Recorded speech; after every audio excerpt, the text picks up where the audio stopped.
Hello, everyone. Today is Tuesday, April 22nd, and I hope you're doing well. Today, I want to talk with you about the topic of consumers versus producers, or maybe not so much versus, right? Because it's not a for or against or like a versus sort of a thing. It's maybe consumers and producers, right? Because we are both consumers and producers. And I started thinking about this maybe 25 or 30 years ago when I started my first business, which tanked, completely tanked, right? Okay, so just so you know, I have a business now that's great, but this is not my first business. My first business completely tanked. But the business that I have now has been in existence for 25 years, and I'm super proud of it, and it's great. But my first business did not do so great, and it ended. But what I want to talk to you about is consuming and producing. And I first, as I said, began to think about this topic when I started my first business, and I actually started producing for myself. Now, I had been producing like all my life in the sense that I had jobs and I had produced things like I had worked for fast food restaurants. So I had flipped hamburgers, I had produced hamburgers, I had served people in restaurants. So I had served things. I had done things that were productive in the sense that I had served people, I had made hamburgers, I had produced things, but I hadn't produced things on my own. I had produced things at the whim of other people, at the instruction of my manager or my boss. I had been told what to produce, right? That's what I had done. But mostly I had been a consumer. I had bought things. I had watched TV. I had been a consumer of information, a consumer of items at the grocery store. I had consumed things most of the time. I bought cars, I bought houses, I bought things, I bought clothes, I consumed things. And I began to think about like the consumer price index and what that meant, like how consumers buy things. I had credit cards, I had interest rates, I consumed things. I mostly consumed things. And when I produced things, there were things other people told me to produce. They were not things that I produced on my own so that I could make something for myself so that I could be a creator and a producer for things that I made for myself. So fast forward to today, and I do that in my own business. But I want to share like when this really kind of became super duper real for me. And that was when I had children. And in particular, it took on a whole new meaning for me when I started watching my son play video games. Video games are a whole topic for me.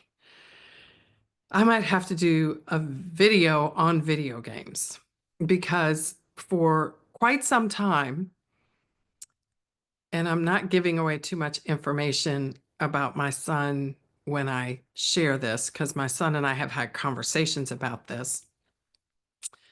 I'm very careful about how I talk about my family on this channel because this channel is public. But when my son was in high school and junior high school, he played a lot of video games. And we had a lot of disagreements about video games. A lot. A lot of disagreements about video games. And you all who are parents will probably understand that. But at one point, I remember observing him watch other people play video games. Like I would go into his room and he would be looking at YouTube videos where other people were playing video games. And I was so confused by that. And I asked him, like, why are you watching other people play a game? Like, don't you like the game? Like, I spend enough money on these games. Like, why aren't you playing the game? so that you can have the fun with your friends and you can learn something or have the enjoyment of playing the game. What are you getting out of watching other people play the game? I still don't understand this. What I was watching him do was consume other people's consuming of a video game. Like double consumption is what I was looking at. That's what it seemed like to me. He was not producing anything, he was consuming. And the person he was watching was also not producing anything. They were consuming as well. But their consumption was at least a better form of consumption because at least they were actually playing. Like it was participatory consumption.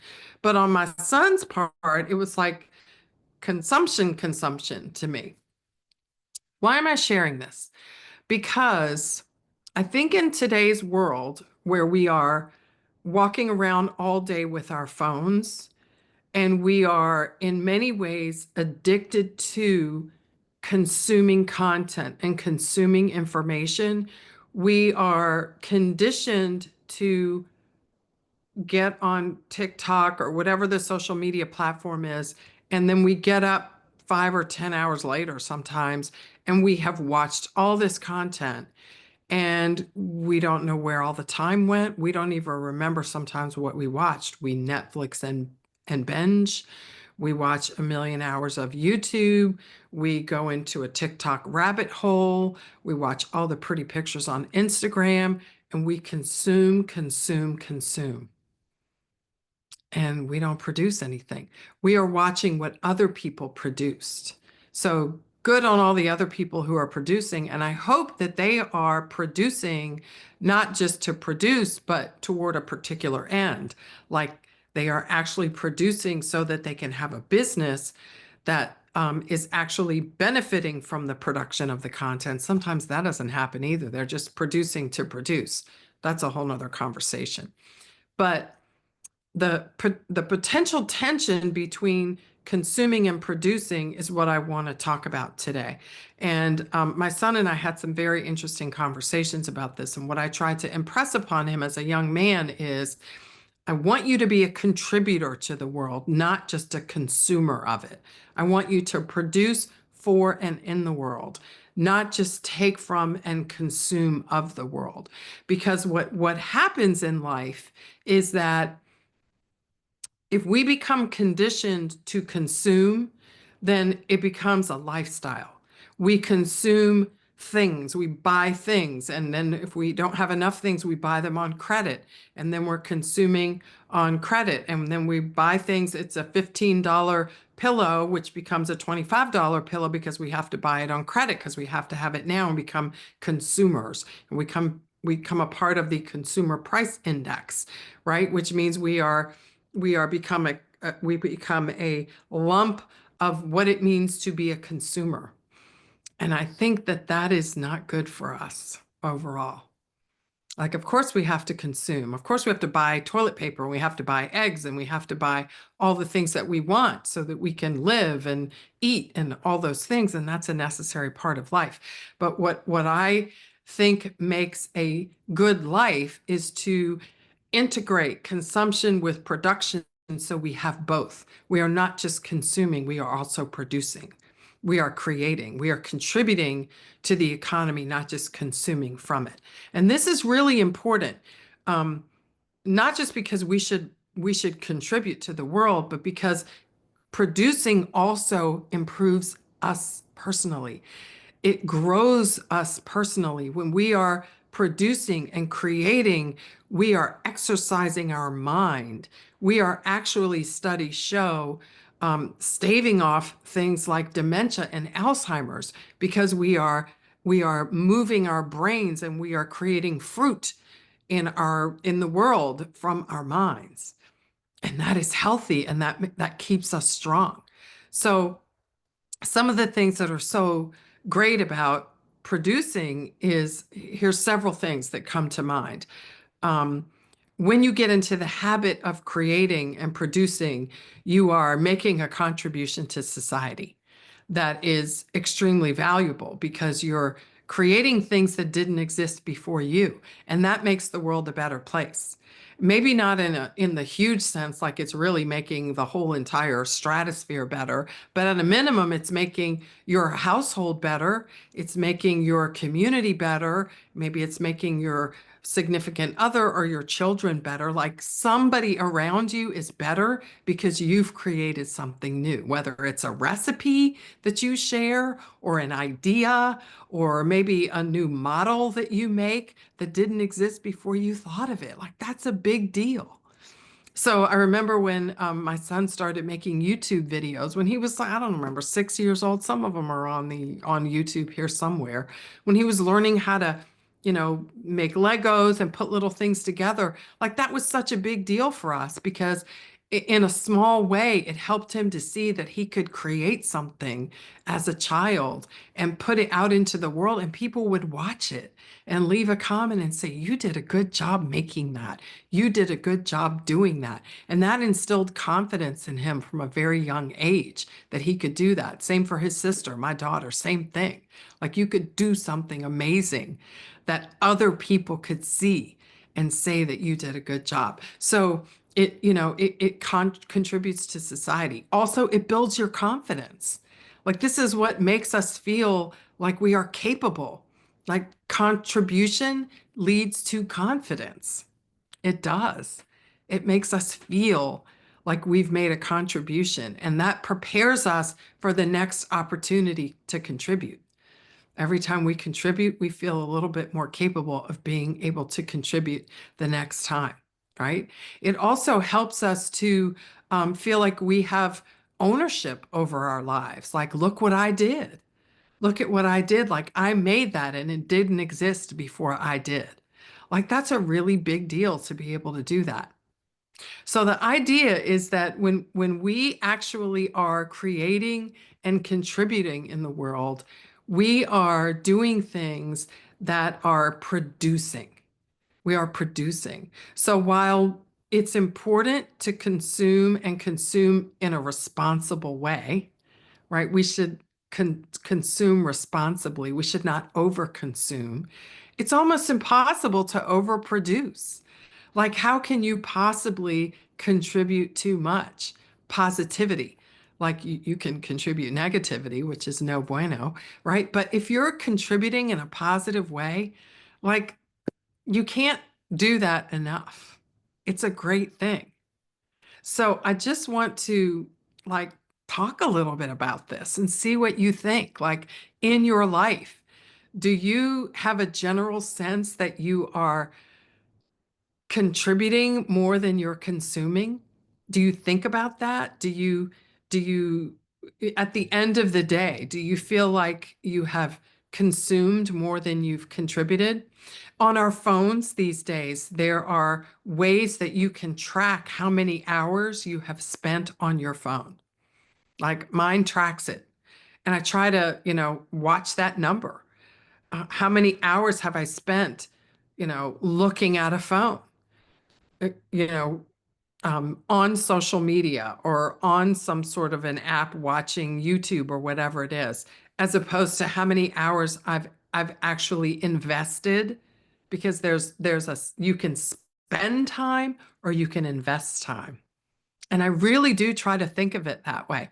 I don't like to spend time. I like to invest it in activities that bring me joy or that create awesome experiences that I can remember in my life, or that are doing things like this. Like I consider this creating these videos on this channel an investment of time. I'm not spending time, I'm investing my time because I'm creating something that didn't exist before I created it. And my hope is that I'm creating content that is useful to you.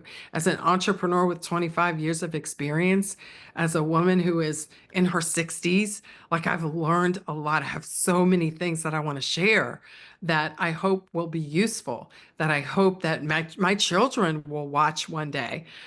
If the internet doesn't blow up, or if for some reason these videos don't get taken down or what have you, my hope is that my nieces, my nephews, that people will be able to see what my thought process was as I ran my businesses and I created my business and went through some hard times and difficult times and struggled through, like, I don't know, bad audio. Like I have had a few days of like bad audio days on YouTube, but I haven't stopped. I'm like figuring out what to do. And I'm not taking those videos down either because life isn't perfect. And I want my kids to know that if when you struggle, like, don't erase your struggles. Don't erase your struggles. Like, they are what make you you, and they are what prove that you didn't just have perfection from the start, right? Perfection from the start, it pretty much doesn't exist. Like, it really doesn't exist. There's no such thing as perfection from the start. But I digress. So that's a whole nother video. But investing time versus spending time, consuming versus producing. Which one do you want to have spent the majority of your life doing when you look back, even the majority of a day? Do you want to have spent, let's just say there's 24 hours in a day. So you subtract, let's subtract 8 or so for sleeping, right? So you're left with what, 18 hours or so, something like that, 18 or so hours after you've slept, and maybe some amount of time after you do other things you have to do. You have some hours left. What do you want to look back on, and how do you want to account for that time? Producing or consuming? Or sitting in front of a TV for hours watching movie after movie after movie, after MSNBC, after CNN, after Fox, after all the commentary, and watching the same news story play out over and over and over again, just with a different talking head telling you the same thing over and over again. That to me is spending time, not investing time. Producing versus consuming. I would love to know your thoughts on this topic now that you know mine. What do you think? Tell me in the comments. Let's talk about it, and I'll see you tomorrow.